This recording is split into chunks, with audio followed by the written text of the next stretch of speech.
থাকে, সঠিক মানে খুব ভালো মানসম্মত লিঙ্ক যদি ইউজ না করো সেক্ষেত্রে কিন্তু ভুল থাকারও সম্ভাবনা থাকে। এই জন্য অনলাইনে যদি ডিপেন্ড করতে হয় তাহলে ক্রস চেক করে নিতে হবে, ক্রস চেক করে নিয়ে তারপরে সেখান থেকে আইডিয়া নিতে হবে। যাই হোক, এখন আমরা শুরু করব পয়েন্ট এস্টিমেশন দিয়ে। আমরা পয়েন্ট এস্টিমেশন এখন ডিটেইল স্টাডিতে চলে যাব। আমরা আগে যেমনটি ব্রিফ করেছিলাম পয়েন্ট এস্টিমেশন, কেউ একজন একটু বলো পয়েন্ট এস্টিমেশন বলতে আমরা আসলে কি বুঝি? স্যার এস্টিমেশন হয়েছে স্যার মূলত কোনো একটা বিষয়ে স্যার একটা আইডিয়া বা অনুমান করা। এখন যদি স্যার আমি কোনো একটা স্যাম্পল ডাটা কালেক্ট করে যদি স্যার একটা মিন বের করলাম যে ইউনিভার্সিটি আমাদের স্টুডেন্টের গড় এজ 21 বছর হবে, এখন এইখানে শুধু একটা পয়েন্ট হবে, শুধু একটা পয়েন্ট যে 21 বছরই হবে, এইটা হচ্ছে স্যার এই ক্ষেত্রে পয়েন্ট এস্টিমেশন ব্যবহার হয়। আর যদি আমি এরকম বলি যে 21 না 20 থেকে 23 এর ভিতরে হবে, তখন সেক্ষেত্রে ইন্টারভাল ব্যবহার হবে।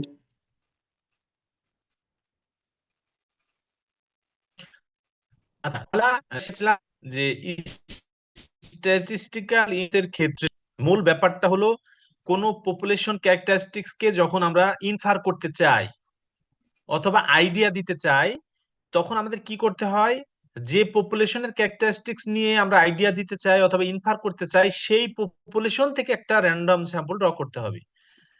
র্যান্ডম স্যাম্পল ড্র করার পর যে ক্যারেক্টারিস্টিক্স নিয়ে আইডিয়াটা দিতে চাই জাস্ট ওই ক্যারেক্টারিস্টিক্সটাই আমরা on the basis of sample আমাদের নির্ণয় করতে হবে। নির্ণয় করার পর আমাদেরকে কমেন্টস করতে হবে যে আমাদের পপুলেশন ক্যারেক্টারিস্টিক্সটা এই স্যাম্পল ক্যারেক্টারিস্টিক্স এর কাছাকাছি কোনো ভ্যালু হবে।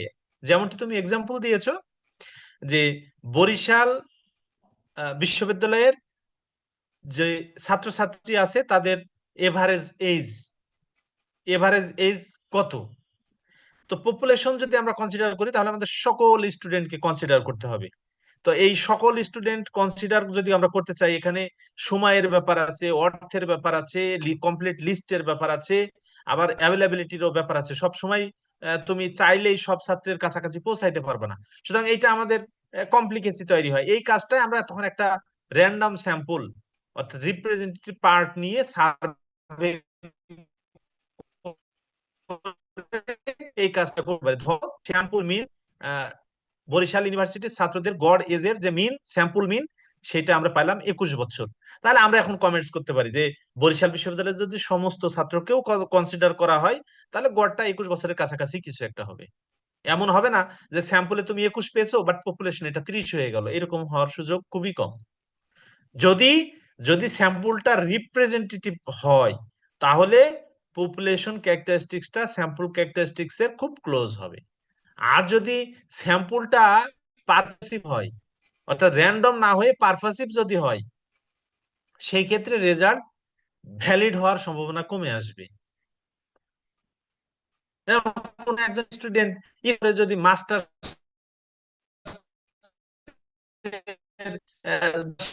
এরকম লিস্ট করে, কি হবে, গড় বয়স স্যাম্পলে বেশি দেখাবে। আবার যদি সব ফার্স্ট ইয়ারের স্টুডেন্ট নাই তাহলে এভারেজ এজ কম দেখাবে। ওই ওইভাবে স্যাম্পলটা নেওয়া তো এটা তো পারপোসিভ স্যাম্পলিং হয়ে গেল, এটা তো র্যান্ডম হলো না। এই জন্য আমাদের এই রেজাল্টটা কতটা ভ্যালিড হবে, ভ্যালিডিটির প্রশ্নটা যখন আসবে তখন এইটা এনশিওর করতে হবে যেন স্যাম্পলটা র্যান্ডম হয়। তাহলে যেমনটি তুমি বলেছো যে আমি যখন পপুলেশন ক্যারেক্টারিস্টিক্সটা অনলি একটা পয়েন্টের উপর ভিত্তি করে ইনফার করব অথবা আইডিয়া দেব, এক্সপ্লেইন করব, তখন সেটাকে আমরা বলি পয়েন্ট এস্টিমেশন। যেমন পপুলেশন মিনের পয়েন্ট এস্টিমেশনটা হলো, পয়েন্ট এস্টিমেট কি, পয়েন্ট এস্টিমেট হলো স্যাম্পল মিন। স্যাম্পল মিনের যদি, হ্যাঁ, স্যাম্পল মিনের যদি নিউমেরিক্যাল ভ্যালু বলো তাহলে সেটাকে আমরা বলবো এস্টিমেট। আর যদি ফাংশন বলো সেটা এস্টিমেট। তাহলে পপুলেশন মিনের, পপুলেশন মিনের এস্টিমেটর হলো স্যাম্পল মিনের যে ফাংশন, আর পপুলেশনের মিনের এস্টিমেট হলো স্যাম্পল মিনের যে নিউমেরিক্যাল ভ্যালু, যে রেজাল্ট সেটা। এখন এই পয়েন্ট এস্টিমেশন নিয়ে এখানে কিছু কি পয়েন্টস আমি উল্লেখ করেছি, যে কথাবার্তাগুলো আলোচনা হলো সেগুলো উল্লেখ করেছি। তোমরা একটু সময় নিয়ে এটা পড়বা। এখানে একটা এক্সাম্পলও দিয়েছি, যে কথাবার্তা বলেছি সেটা এখানে উল্লেখ করেছি। এখন এই এক্সাম্পলে আমি এটা বোঝাতে চেয়েছি যে পপুলেশনের কোনো পার্টিকুলার ক্যারেক্টারিস্টিক্স এর পয়েন্ট এস্টিমেটর একাধিক হইতে পারে। কি বললাম? পপুলেশন ক্যারেক্টারিস্টিক্স এর এস্টিমেটর একাধিক হইতে পারে। যেমন এখানে বলা হলো কি, একটা র্যান্ডম স্যাম্পল ড্র করা হয়েছে নরমাল ডিস্ট্রিবিউশন থেকে, যার মিন হচ্ছে মিউ। এখন এই পপুলেশন মিন মিউ এর এস্টিমেটর অনেকগুলো হইতে পারে, তার মধ্যে স্যাম্পল মিন একটা। এখন স্যাম্পল মিনকে রিঅ্যারেঞ্জ করে সুইটেবল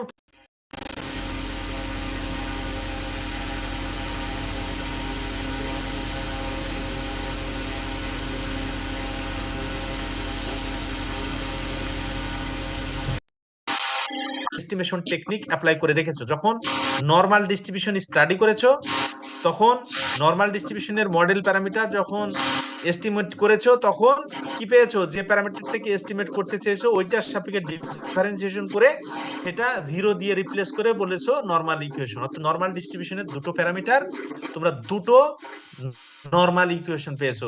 দুটো নরমাল ইকুয়েশন সিমুলটেনিয়াসলি সলভ করে দেখেছো যে মিনের এস্টিমেটরটা কত হবে আর ভেরিয়েন্সের এস্টিমেটরটা কত হবে।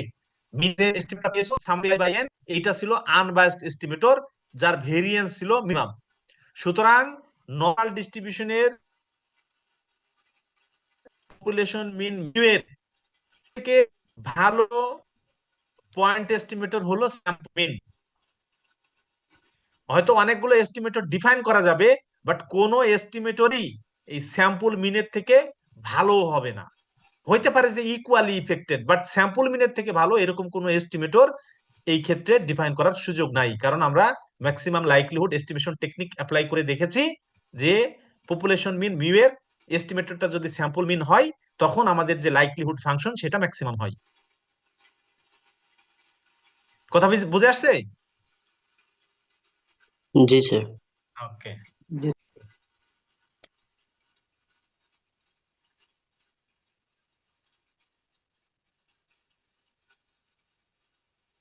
কোন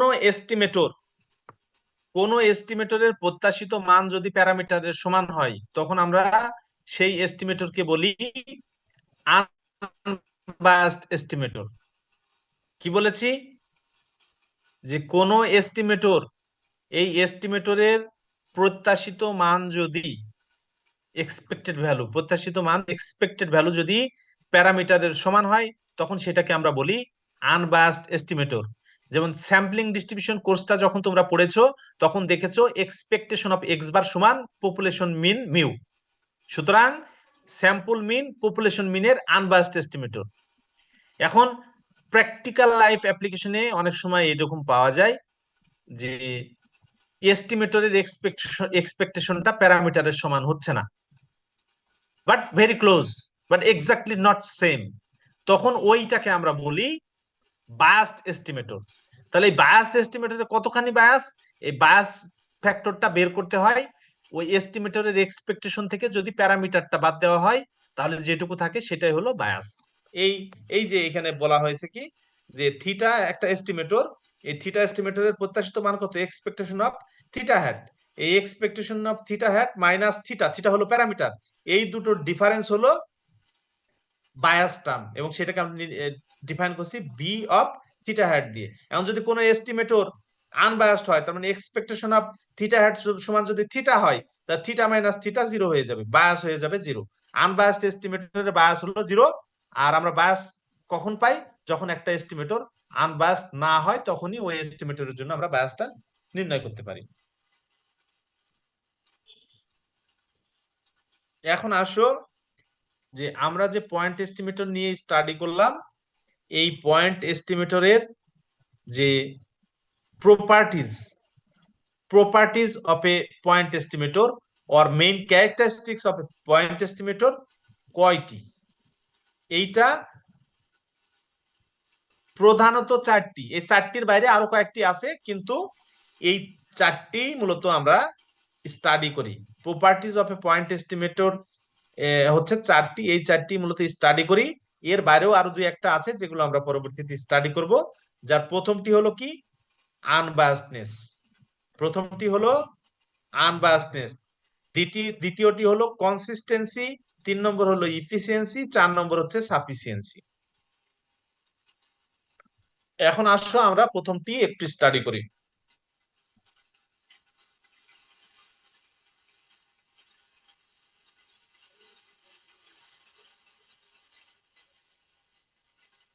মনে করো যে আমরা একটা র্যান্ডম স্যাম্পল ড্র করেছি কোন একটা ডিস্ট্রিবিউশন থেকে। এখানে ডিস্ট্রিবিউশন ফাংশন আমরা বলছি কি ক্যাপিটাল এফ। তোমরা অলরেডি কোন ডিস্ট্রিবিউশনের প্রবাবিলিটি ফাংশনকে স্মল এফ অফ এক্স দিয়ে লিখেছো, আর কিউমুলেটিভ ডিস্ট্রিবিউশন ফাংশনকে লিখেছো ক্যাপিটাল এফ অফ এক্স। এখানে বলা হচ্ছে কি একটা র্যান্ডম স্যাম্পল ড্র করা হয়েছে কোন যার ডিস্ট্রিবিউশন ফাংশন হচ্ছে ক্যাপিটাল এফ। এখানে যদি ব্র্যাকেটে এক্স লিখে দিতা কোনো সমস্যা নাই, যেহেতু আমি এখানে বলি নাই যে এক্স র্যান্ডম একটা র্যান্ডম স্যাম্পল এরকম বলি নাই, এর জন্য এখানে সরাসরি এফ লিখে রেখেছি। এই ডিস্ট্রিবিউশনের প্যারামিটারটা কি বলছি? থিটা। ডিস্ট্রিবিউশনের মূল প্যারামিটারটাকে আমরা বলছি থিটা। প্যারামিটার যেহেতু থিটা, তার মানে কি এই থিটাটা আননোন কনস্ট্যান্ট। কথা পরিষ্কার হয়েছে? এই থিটা হলো আননোন কনস্ট্যান্ট।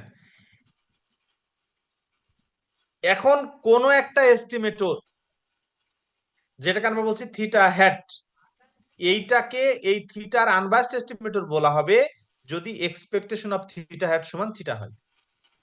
আর এটা যদি না হয় দেন আমরা সেটাকে বলবো বায়াস এস্টিমেটর। একটু আসো আমরা একটা এক্সাম্পল দেই, তাহলে বুঝতে পারবা। এটা কোন ডিস্ট্রিবিউশন?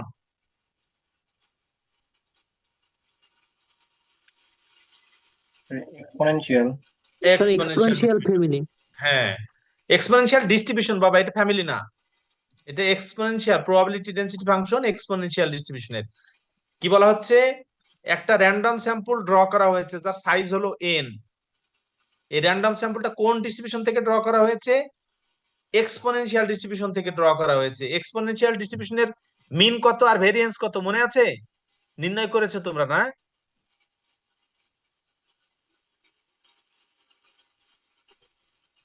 আচ্ছা, আমরা এখন আনবায়াসনেস চেক করব। এখানে 4টা এস্টিমেটর আমি লিখেছি। প্রথম এস্টিমেটর কি লিখেছি? এই যে থিটা, এখানে প্যারামিটার কয়টা? একটা। আমি একটু আগে উল্লেখ করেছি যে প্যারামিটারের জন্য অনেকগুলো এস্টিমেটর তুমি ডিফাইন করতে পারো। এখন হইতে পারে যে এই এস্টিমেটর গুলোর মধ্যে কয়েকটা আনবায়াসড, ইফিসিয়েন্ট, বাট দেখা গেল সাফিসিয়েন্ট না।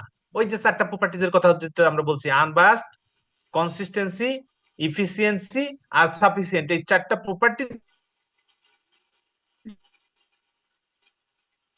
সেটা কি আমরা বলবো থিটার। এই যে থিটা, এই থিটার এস্টিমেটর আমরা এখানে 4টা লিখেছি। এখানে একটা লিখেছি মিন, দ্বিতীয়টা হলো এই যে এই টার্মটা, 3 নম্বরটা এইটা, আর 4 নম্বরটা হচ্ছে এইটা। এখন আমরা দেখব এই 4টা এস্টিমেটর আনবায়াসড কি আনবায়াসড না। এই যে আমরা যেহেতু আনবায়াসড সেকশনে আছি, এখন আমরা আনবায়াসডনেসটা চেক করব। তাহলে প্রথমটা আসো, প্রথমটার আনবায়াসডটা আমরা চেক করব। তো থিটা 1 হ্যাট, এটা প্রথম এস্টিমেটর আমরা ধরেছি। তাহলে এটা থিটার আনবায়াসড হবে কখন? এইটার এক্সপেকটেশন যদি থিটা হয়, তাহলে আমরা থিটা 1 হ্যাট কে বলবো থিটার আনবায়াসড এস্টিমেটর। তো আসো আমরা দেখি চেক করে। তাহলে আমরা আনবায়াসডনেস চেক করার জন্য কি করতে হবে? এক্সপেকটেশন অফ থিটা 1 হ্যাট নিতে হবে। Expectation of theta 1 hat, theta 1 hat সমান কত ছিল? X bar. আমরা নিলাম এক্সপেকটেশন অফ থিটা 1 হ্যাট সমান expectation of x bar. Expectation of x বারের যে ফর্মুলাটা সেটা আমরা বসিয়ে দিলাম। কি লিখলাম? 1/n সাম অফ লিখলাম, আর এক্সপেকটেশনটা চলে গেল ভেরিয়েবলের সাথে। এই প্রপার্টিজ তো পড়েছো তোমরা।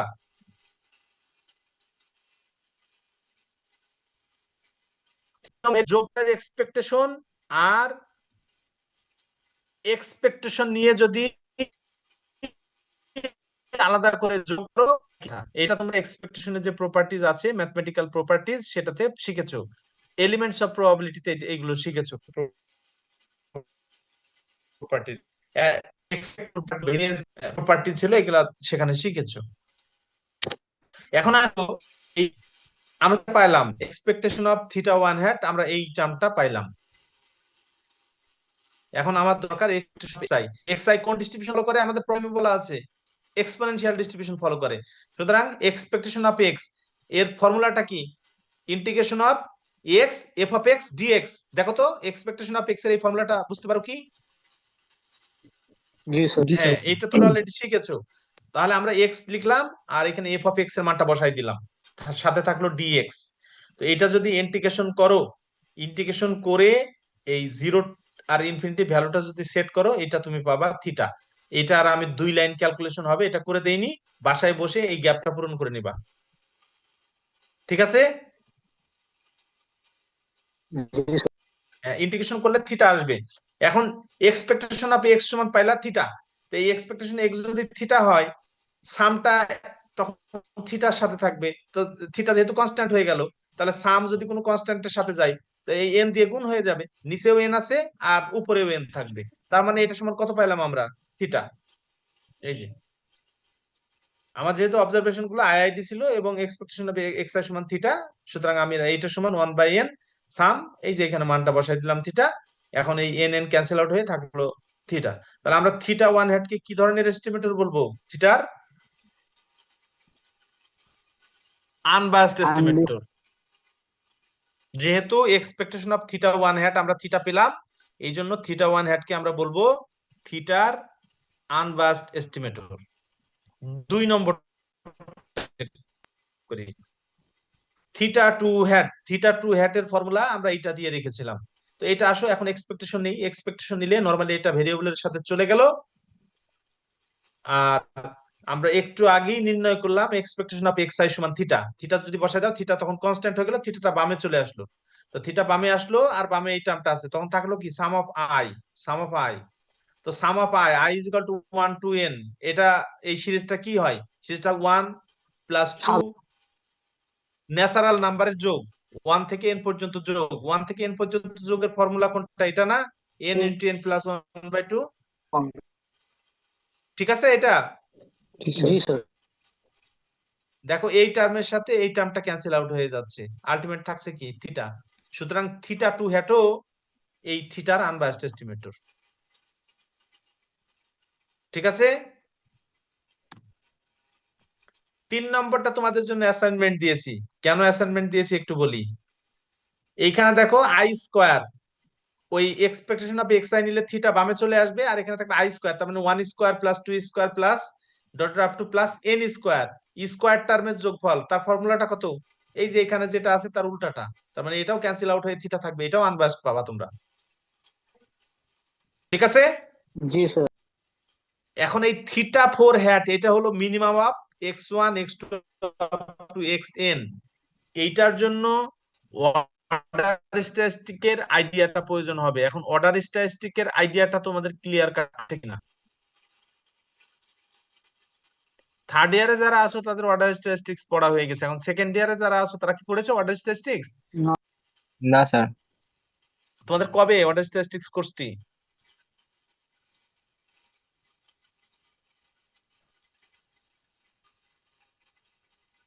সেকেন্ড ইয়ারে আছে না অর্ডার স্ট্যাটিস্টিক্স? স্যার এটা আলাদা এমনি কোর্স দেয় নাই, অ্যাকচুয়ালি স্যাম্পলিং ডিস্ট্রিবিউশনের ভিতরে একটা পার্ট হিসেবে পড়ানো হয়েছিল অর্ডার স্ট্যাটিস্টিক্স। ও অলরেডি পড়েছো তোমরা? তো থার্ড ইয়ারে আমরা যারা স্যার আমাদের হচ্ছে এমনি একটু টাচ দেওয়া হয়েছিল এরকম। সেকেন্ড আচ্ছা ইয়ারে ওদের এটা আছে কিনা অ্যাকচুয়ালি এটা জানি না আসলে। আচ্ছা, ঠিক আছে, তাহলে আমি আইডিয়াটা দিয়ে যাই। যারা থার্ড ইয়ারে আছো তারা সহজেই বুঝতে পারবা। সেকেন্ড ইয়ারে যারা আছো যখন অর্ডার স্ট্যাটিস্টিক্স পড়বা তখন বিষয়টা ক্লিয়ার হয়ে যাবে আর কি। যদি যেহেতু 2 ইয়ারকে পড়াচ্ছি, এই ধরনের প্রবলেম গুলো আমি থার্ড ইয়ারের প্রশ্নে রাখবো, সেকেন্ড ইয়ারের প্রশ্নে রাখবো না। ঠিক আছে? জি স্যার। হ্যাঁ, আমি পড়াই দিচ্ছি। যেহেতু সেকেন্ড ইয়ারের সাথে যায় না, এটা সেকেন্ড ইয়ারে আমি রাখবো না, থার্ড ইয়ারের সাথে যাই, আমি থার্ড ইয়ারের প্রশ্নে রাখতেও পারি। ঠিক আছে, আমি তাহলে ব্রিফ করে যাই। আমাদের 4 নম্বর যে এস্টিমেটরটা ছিল সেটা হলো মিনিমাম অফ এ স্যাম্পল। তার মানে ফাংশন, এখানে ফাংশনটা কি? স্যাম্পলের মিনিমাম। স্যাম্পলের মিনিমাম মানে কি? First order statistic. তোমরা যারা অর্ডার স্ট্যাটিস্টিক্স অলরেডি পড়েছো তারা জানো যে আমাদের যে র্যান্ডম স্যাম্পলটা থাকে সেই র্যান্ডম স্যাম্পলকে যদি আমরা অর্ডার অফ দেয়ার ম্যাগনিটিউড অনুযায়ী অ্যারেঞ্জ করি, ছোট থেকে বড় অথবা বড় থেকে ছোট যদি অ্যারেঞ্জ করি, তাহলে তাদের মধ্যে একটা ইনইকুয়ালিটি রিলেশনশিপ বিল্ড আপ করে। দেখা গেল কি আমার র্যান্ডম স্যাম্পলটা হচ্ছে আইআইডি, বাট যখন আমি অ্যারেঞ্জ করে সাজাবো তখন তাদেরকে আর আমরা সেই অর্থে আইআইডি বলতে পারছি না, ইন্ডিপেন্ডেন্টলি ডিস্ট্রিবিউটেড এটা বলতে পারছি না। তখন তাদের মধ্যে একটা ইনইকুয়ালিটি রিলেশন থাকে। একই সাথে অর্ডার করার ফলে যেহেতু ফাংশন, ফাংশন কি? Minimum of sample observation, first order statistics, function of sample observation এটা। সুতরাং ফার্স্ট অর্ডার স্ট্যাটিস্টিক্স। একইভাবে সবগুলো পজিশনের জন্যই একটা করে স্ট্যাটিস্টিক তৈরি হয়, এটাকে আমরা বলছি অর্ডার স্ট্যাটিস্টিক্স। তো ফার্স্ট অর্ডার স্ট্যাটিস্টিক এখান থেকে ডিফাইন করলাম। যেহেতু আমার র্যান্ডম ভেরিয়েবলটা হলো এখন ফার্স্ট অর্ডার স্ট্যাটিস্টিক, সুতরাং ফার্স্ট অর্ডার স্ট্যাটিস্টিকের যে ডিস্ট্রিবিউশন সেটা আমাদের জানতে হবে এই 4 নম্বর প্রবলেমটা সলভ করার জন্য। দেখো তো ফার্স্ট অর্ডার স্ট্যাটিস্টিকের প্রবাবিলিটি ডেনসিটি ফাংশনটা চিনতে পারো কিনা? জি স্যার। Very good. এখন এই ডেনসিটি ফাংশন আমাদের কি কি লাগবে? এফ অফ এক্স তো আমাদের জানা আছে, এক্সপোনেনশিয়াল ডিস্ট্রিবিউশন ফলো করে, পিডিএফ দেওয়া আছে অলরেডি, বাট এই সিডিএফ টা দেওয়া নাই। তাহলে আমাদের এখন এই সিডিএফ টা নির্ণয় করে নিতে হবে। 1/θ e to the power minus u by theta 0 to x up to x পর্যন্ত ইন্টিগ্রেশন করলে আমরা সিডিএফ টা পাবো। এই সিডিএফ টা নির্ণয় করলে তোমরা অনেকবার করেছো, এক্সপোনেনশিয়াল ডিস্ট্রিবিউশনের সিডিএফ এটা আসে, তোমরা করেছো অলরেডি। আমি জাস্ট ফাইনালি অ্যানসারটা লিখে রেখেছি, এখানে আর 1-2 লাইন করলে এই রেজাল্টটা তোমরা পাবা। এখন আমার এই ক্যাপিটাল এফ অফ এক্স আর স্মল এফ অফ এক্স এই দুটো মান আমি এই ইকুয়েশনে বসাই দিলাম। তার মানে এন আর 1 minus F of x, f of x যদি এটা হয়, এখানে 1 মাইনাস এটা করলে কি হয়? 1 1 ক্যান্সেল আউট হয়ে e to the power minus x by theta এই টার্মটা থাকে, এন ইন্টু এই টার্মটা, তার পাওয়ার হচ্ছে এন মাইনাস 1, আর এখানে হচ্ছে f of x. F of x বলতে আমরা 1 by theta e to the power minus x by theta এই ভ্যালুগুলো বসাই দিলাম। বসাই দেওয়ার পরে দেখো একটু রিঅ্যারেঞ্জ করে লিখলে আমরা এই যে এই টার্মটা পাই। এখানে থিটা আছে 1 বাই থিটা, এটা এন এর সাথে দিয়ে দিলাম n by theta, n by theta দিয়ে দিলাম। আর এখানে e to the power minus x by theta আছে, e to the power minus x by theta আছে। দেখো এইখানে মাইনাস আছে, এইখানে মাইনাস আছে 1 এর জায়গায়, এই 1 এর জন্য যদি নেই এটা প্লাস হয়, আর এখানে মাইনাস আছে, তার মানে একটা টার্ম ভ্যানিশ হয়ে যায়, এই 1 এর জন্য এটা ভ্যানিশ হয়ে যায়, আর আমাদের থাকে শুধু এই এন টার্ম দিয়ে যেটা গুণ করলে e to the power minus n x by theta এই টার্মটা থাকে। এক লাইন করলেই তোমরা এটা বুঝতে পারবা। এখন আসো আমরা ফাইনালি ফার্স্ট অর্ডার স্ট্যাটিস্টিকের যে ডেনসিটি ফাংশন সেটা পাইলাম এটা। তাহলে এখন আমার কি করতে হবে? 1n যে এস্টিমেটরটা সেটাকে কি করতে হবে? তার প্রত্যাশিত মানটা নির্ণয় করতে হবে। তখন এক্সপেকটেশন অফ দিস মানে কি? Integration of x f of x dx. X তো বসাই দিলাম, আর এফ অফ এক্স এর ভ্যালুটা এই যে এখানে নির্ণয় করলাম, সেই ভ্যালুটা এখানে বসাই দিলাম।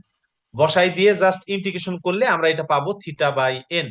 দেখো এই 4 নম্বরের ক্ষেত্রে আমরা এক্সপেকটেশন নির্ণয় করে দেখলাম যে এটা থিটা হয়নি, কত হয়েছে? Theta by n. সুতরাং এটাকে আমরা আনবায়াসড বলতে পারছি না, এটা হলো বায়াসড এস্টিমেটর। x1n এটা বায়াসড, বাট এটাকে আনবায়াসড হতে গেলে এখন কি কি করতে হবে বলতো? এটা আনবায়াসড হয়ে যাবে যদি এনটাকে আবার আমরা বাইরে নিয়ে চলে যাই। তখন হবে কি? Expectation of n into x1n, তখন আমরা এটা সমান পাবো থিটা। তখন আমরা বলতে পারি কি n ইনটু x1n এইটা হলো আনবায়াসড এস্টিমেটর, বাট এইটা আনবায়াসড না, এটা সমান যেহেতু থিটা না, এই জন্য এটা বায়াসড এস্টিমেটর অফ থিটা। আমরা একটু অবজার্ভ করে দেখলাম কি এই এনটাকে যদি এইটার সাথে গুণ করে দেই তখন রাইট সাইডে থাকে শুধু থিটা, তার মানে এইটার এক্সপেকটেশন নিলে আমরা থিটা পাবো। এই জন্য এইটা হলো আনবায়াসড এস্টিমেটর, বাট শুধু x1n ফার্স্ট অর্ডার স্ট্যাটিস্টিক যেটা, এটা হলো বায়াসড এস্টিমেটর। এইখানে আমরা 4টা প্রবলেমের ক্ষেত্রে ইন্টিগ্রেশনে কিন্তু বেশ কয়েকটা লাইন গ্যাপ দিয়েছি, ছোট ছোট ইন্টিগ্রেশন, খুব সহজ। তোমাদের এই লেভেলে এই ইন্টিগ্রেশন গুলো কিছুই না, জাস্ট খাতা কলমে একটু বসে গেলেই সলভ হয়ে যাবে। এই ইন্টিগ্রেশন গুলো তোমাদের দায়িত্বে থাকলো, প্রত্যেকে সলভ করে প্রয়োজনীয় লাইন এখানে সংযুক্ত করে নেবা। যদি কেউ এক লাইনে করতে পারো করবা, 2 লাইন লাগলে করবা, 3 লাইন লাগলে করবা, বাট ইন্টিগ্রেশন গুলো করে এখানে যুক্ত করে রাখবা, নাহলে তোমাদের মনে রাখতে গেলে সমস্যা তৈরি হবে। মনে রাখার চেষ্টা করার দরকার নাই, জাস্ট ইন্টিগ্রেশন করে বোঝার চেষ্টা করবা। আমার কথা পরিষ্কার হয়েছে এখানে? জি স্যার। ওকে,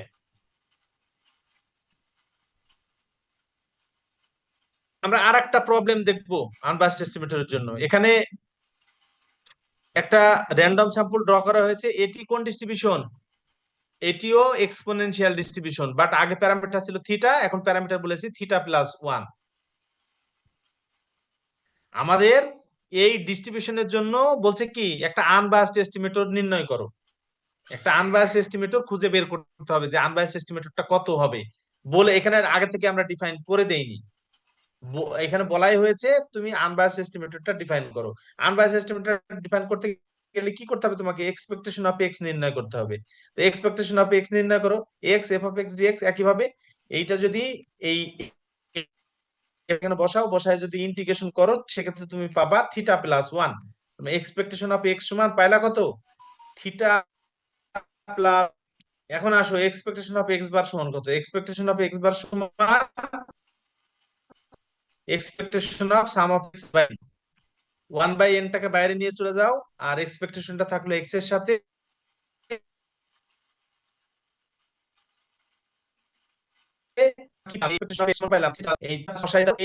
ক্যান্সেল হয়ে যায়, কারণ থিটা প্লাস 1 কনস্ট্যান্ট। তাহলে এক্সপেকটেশন অফ এক্স বার সমান আমরা পাইলাম থিটা প্লাস 1। তাহলে expectation of x bar minus 1 সমান থিটা। অতএব আমরা কি বলতে পারি? Expectation of x bar minus 1 সমানটা, সুতরাং এক্স বার মাইনাস 1 এইটা হলো থিটার আনবায়াসড এস্টিমেটর। খুব ছোট্ট একটা প্রবলেম, পরিষ্কার হয়েছে? জি স্যার।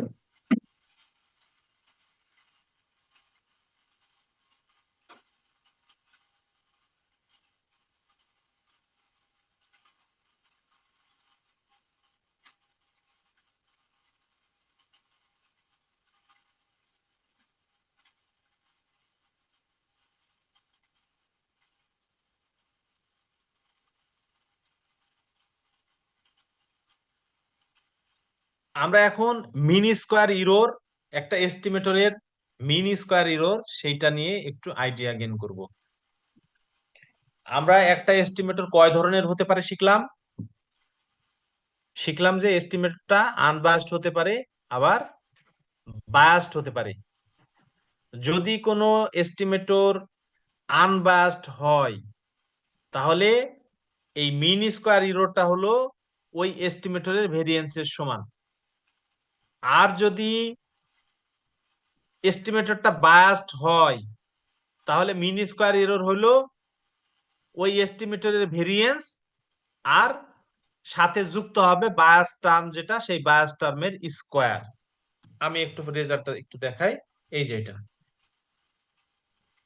তোমার মনে করো থিটা হলো এস্টিমেটর, তাহলে mean square error of theta সমান হলো variance of theta plus bias of theta তার স্কোয়ার, যদি এস্টিমেটরটা বায়াসড হয়। আর এস্টিমেটরটা যদি আনবায়াসড হয়, তাহলে বায়াস ফ্যাক্টর যেটা আছে এটা 0 হয়ে যাবে। সুতরাং mean square error of theta hat আর ভেরিয়েন্স অফ থিটা হ্যাট এই দুটো সেম হয়ে যাবে, এটার মধ্যে কোনো পার্থক্য থাকবে না। তা আমার স্যার মিন স্কোয়ার এররটা কি স্যার?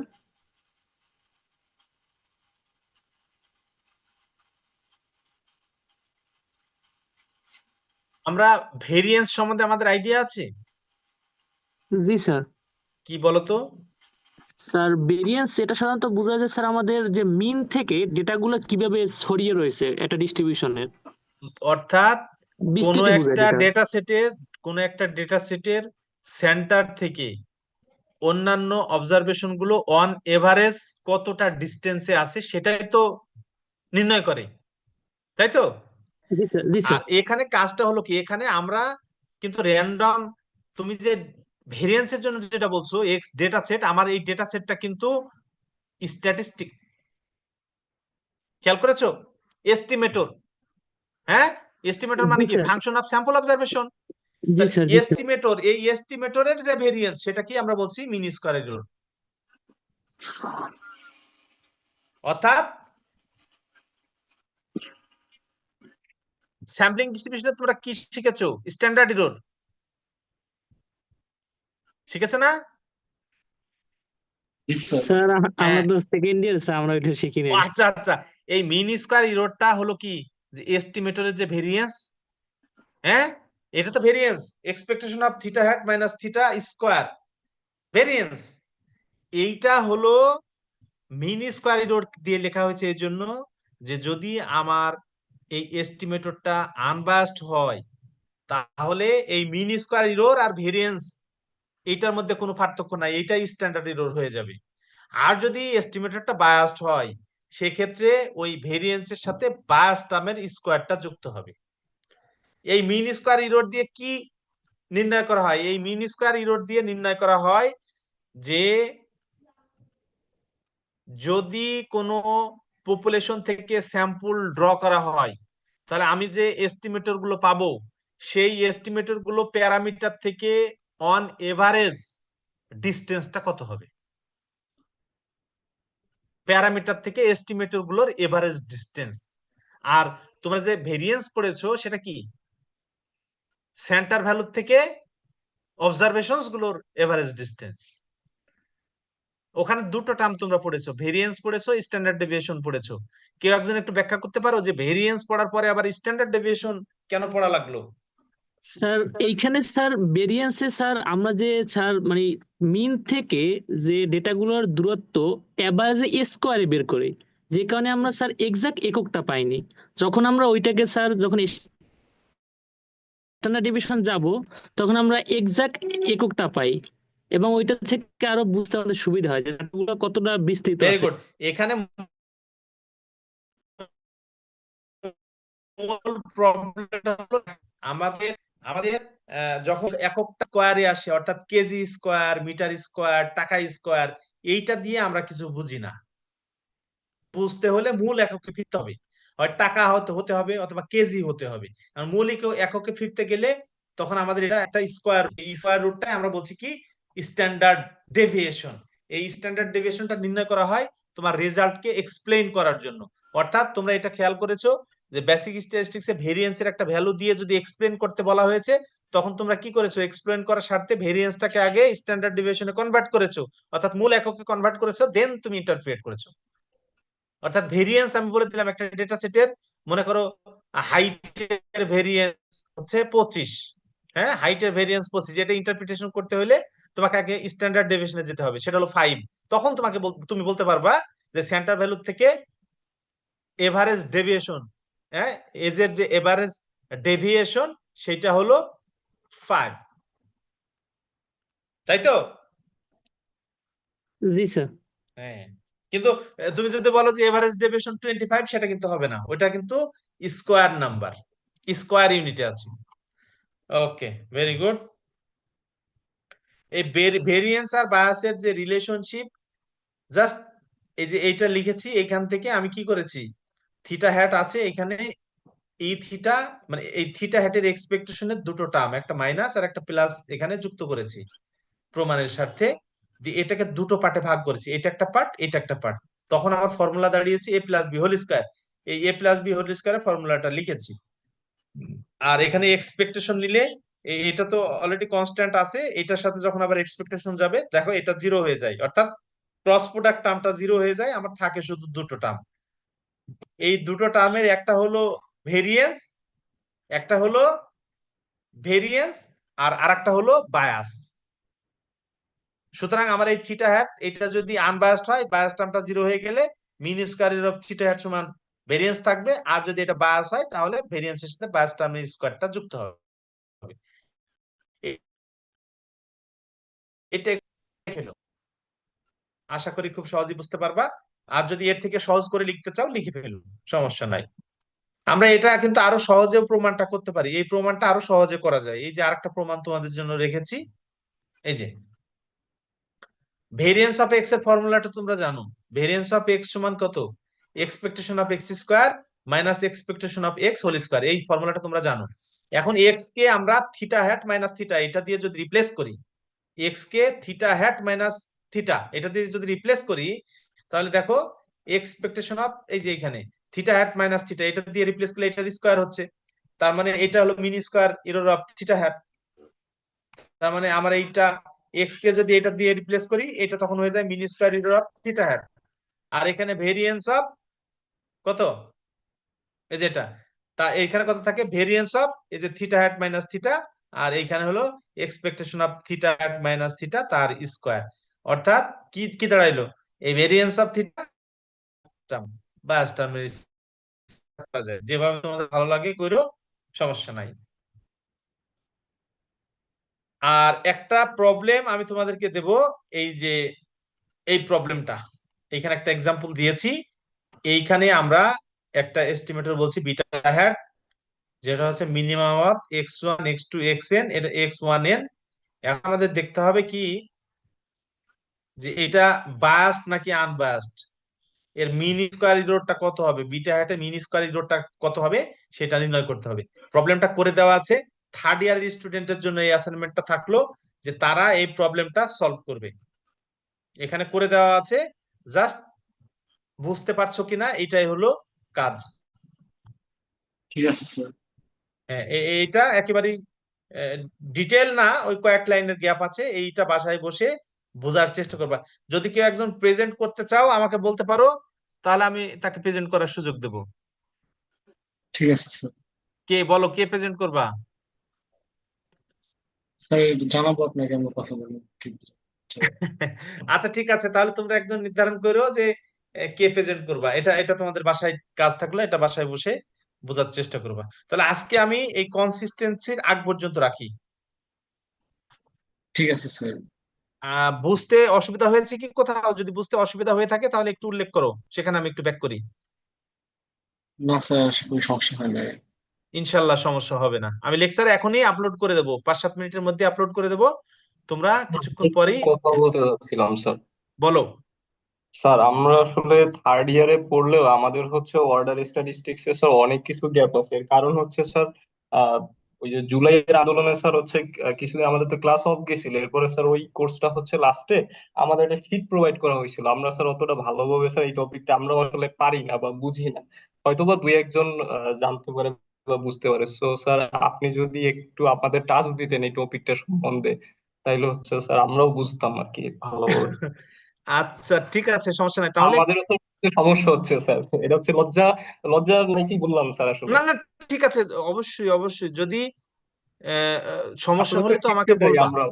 হ্যাঁ, আমাকে অবশ্যই বলতে হবে, বলে আমাকে বলতে হবে অর্ডার স্ট্যাটিস্টিক্স এর কার বই পড়েছো নাকি কোনো নোট? স্যার, আমরা স্যার বইও পড়ি নাই স্যার, এই সম্বন্ধে আমরাও স্যার একেবারে জিরো লেভেলে আর কি। আচ্ছা আচ্ছা ঠিক আছে, আমি দেখি তো অর্ডার স্ট্যাটিস্টিক্স এর আমার ইয়ে আছে, অর্ডার স্ট্যাটিস্টিক্স এর তো আমার থাকার কথা।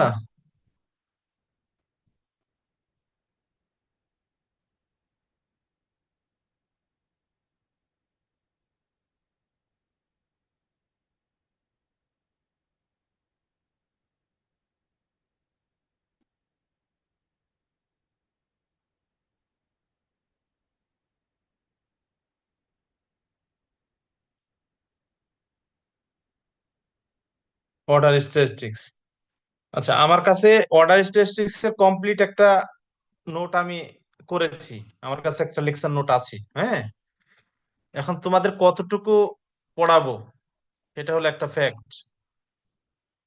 এই কোর্সের জন্য যতটুকু দরকার বা যতটুকু জানলে আমরা এই কোর্সটা মোটামুটি কমপ্লিট করতে পারবো বা বেসিক জিনিসগুলো স্যার। আচ্ছা ঠিক আছে, তাহলে আমি তোমাদের আগামী কোনো একদিন, যদি এমন হয় ঈদের পর পর, তাহলে আমি এই কোর্সটা তোমাদের আগে একদিন আন্ডারস্ট্যান্ডিংটা দিয়ে তারপরে আবার নতুন করে শুরু করব জি স্যার, এস্টিমেশনটা। তাহলে স্যার আমরা অনেক উপকৃত হবো স্যার। আচ্ছা ঠিক আছে, ধন্যবাদ স্যার। তাহলে আচ্ছা, এস্টিমেশনটা আমি অর্ডার স্ট্যাটিস্টিক্স একদিন একটা ব্রিফ করে দেবো।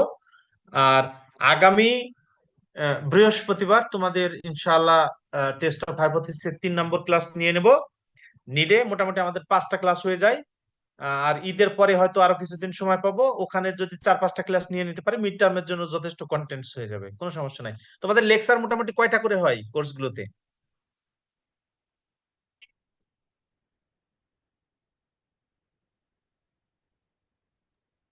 স্যার এটা স্যার ডিপেন্ড করে আসলে। স্যার এইটা মানে আমাদের স্যারদের উপর ডিপেন্ড করে, মানে স্যার যতটুকু মানে আমাদের কমপ্লিট করার জন্য কোর্স যতটুকু তার ক্লাস নেওয়ার প্রয়োজন পড়ে তার অতগুলো ক্লাস স্যার নেন। আচ্ছা, আমি যে কোর্সটা পড়াচ্ছি স্ট্যাটিস্টিক্যাল ইনফারেন্সের, এটা মোটামুটি যদি লেকচার নোট যেভাবে দিচ্ছি এভাবে যদি 150 পেজের কাছাকাছি হয়, সমস্যা আছে? 150 পেজ মতো। না স্যার, না স্যার, সমস্যা এটা আপনার ফাইনালের জন্য মোটামুটি ঠিক আছে। হ্যাঁ, ফাইনালের জন্য 150-এর কাছাকাছি আহ, হবে, এরকম চেষ্টা করব। আর যদি মানে দিলে তো আরো বেশি দেওয়া যায়। তোমরা আমাকে একটু বলবা যে কতটুকু তোমাদের জন্য সুইটেবল, কতটুকু সুইটেবল, খুব খুব বেশি যেন আবার না হয়ে যায়। আমরা টাইম টু টাইম কথা বলবো। তাহলে ঈদের পরে ইনশাল্লাহ ওয়াটার স্ট্যাটিস্টিক্স একদিন ব্রিফ করে দেব। আর আগামী বৃহস্পতিবার তোমাদের টেস্ট অফ হাইপোথিসিস ক্লাস নিয়ে ঈদের আগে শেষ করব লেকচার ইনশাল্লাহ। তাহলে আজকে যদি আর কথা না থাকে স্যার আমার তাহলে হচ্ছে ওই যে হাইপোথেসিস টেস্টিং নিয়ে একটা কোশ্চেন ছিল, স্যার ওইটা কি নেক্সট ক্লাসে করবো নাকি স্যার? না, বলো শুনি, বলো। স্যার ওই যে আপনি যদি একটু লেকচার শিটটা বের করতেন, ওই যে আপনার হাইপোথেসিস লেকচার 2 স্যার, তাইলে আমার একটু সুবিধা হইতো স্যার। এই যে হুম, ফাংশনটা স্যার, পাওয়ার ফাংশনটার ওইখানে আচ্ছা আচ্ছা, আমি বলি। এক্সাম্পলটা করাইছিলেন সেন্ট্রাল ঠিক লিমিট ঠিক থিওরেমের। আছে, আচ্ছা বের করি, বের করি।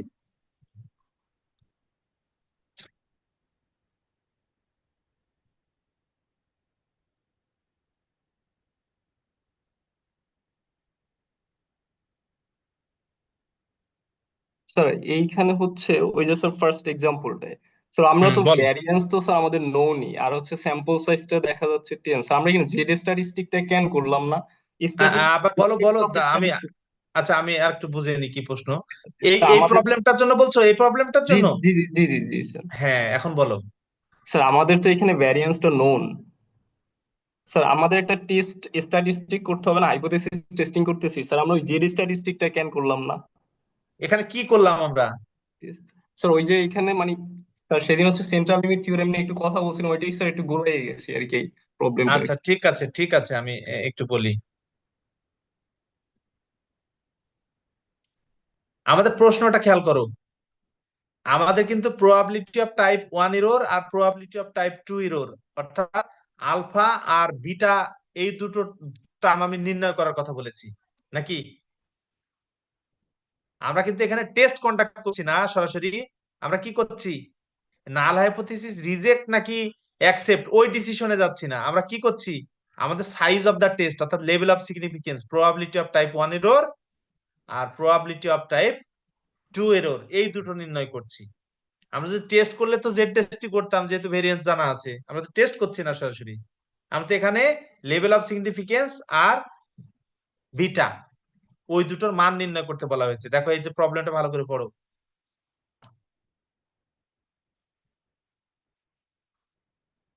ঠিক আছে? জি স্যার, এবার বুঝতে পারছি স্যার। আচ্ছা, আর এই যে সেন্ট্রাল লিমিট থিওরেমের এখানে যেটা বলছিলাম, যে তোমরা সেন্ট্রাল লিমিট থিওরেম অলরেডি প্রমাণও করেছো যে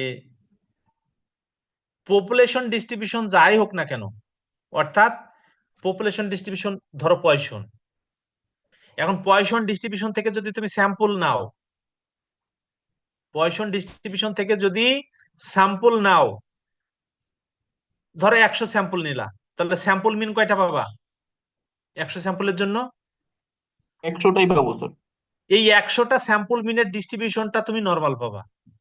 কথা পরিষ্কার হয়েছে?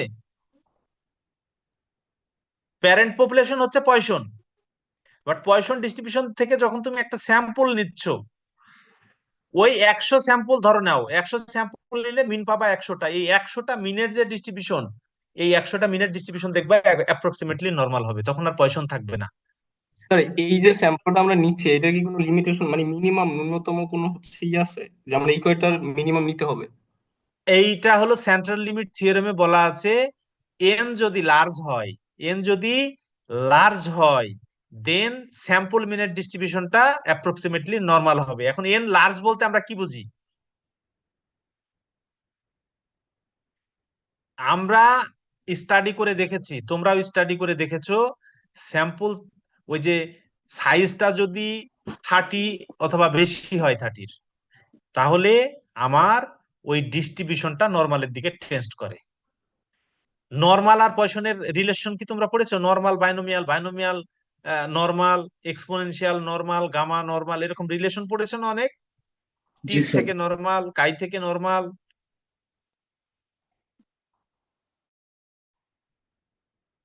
তোমরা বাসায় বাসায় একটা সিমুলেশন স্টাডি করো। প্রবলেম হলো যে প্যারেন্ট পপুলেশন মনে করো পয়সন ধরো, প্যারেন্ট পপুলেশন যদি পয়সন হয়, পয়সন থেকে তুমি স্যাম্পল ড্র করবা, ওই ল্যামডা প্যারামিটারের একটা ভ্যালু বসাই নিবা, পসিবল সাপোর্ট যেটা বলছে ওই সাপোর্টে ল্যামডার একটা মান ধরবা, ধরে র্যান্ডম স্যাম্পল ড্র করবা 30-এর বেশি, র্যান্ডম স্যাম্পল ড্র করবা, ড্র করে প্রত্যেকটার জন্য মিন নির্ণয় করবা, এই মিনের হিস্টোগ্রাম করবা, মিনের হিস্টোগ্রাম করলে দেখবা যে এইটা সিমেট্রিক্যাল হবে। এন যদি 20 ধরো, তাহলে এখানে দেখবা যে সিমেট্রির ঘাটতি দেখা দেবে, অর্থাৎ তোমার কাছে একেবারে 100% নর্মালের মতো মানে এক্স্যাক্টলি দেখে নর্মাল মনে হইতেও পারে, নাও পারে, বাট এন যদি লার্জ হয় 30 অথবা তার বেশি হয়ে যায়, এটা দেখতে নর্মালের মতোই হবে। পারবা না? স্যার চেষ্টা করবো স্যার। অথবা সার্চ দিবা, গুগলে সার্চ দিলে, আর আর তো শিখেছো নাকি? থার্ড ইয়ারে যারা পড়ো আর শিখেছো, আর দিয়েও করতে পারো, আর সেকেন্ড ইয়ারে যারা আছো তারা এক্সেল দিয়ে করো। যদি সমস্যা হয় আমাকে বললো, আমি দেখাই দিব। স্যাম্পলিং ডিস্ট্রিবিউশন নিয়ে তো আর কোনো সমস্যা নাই।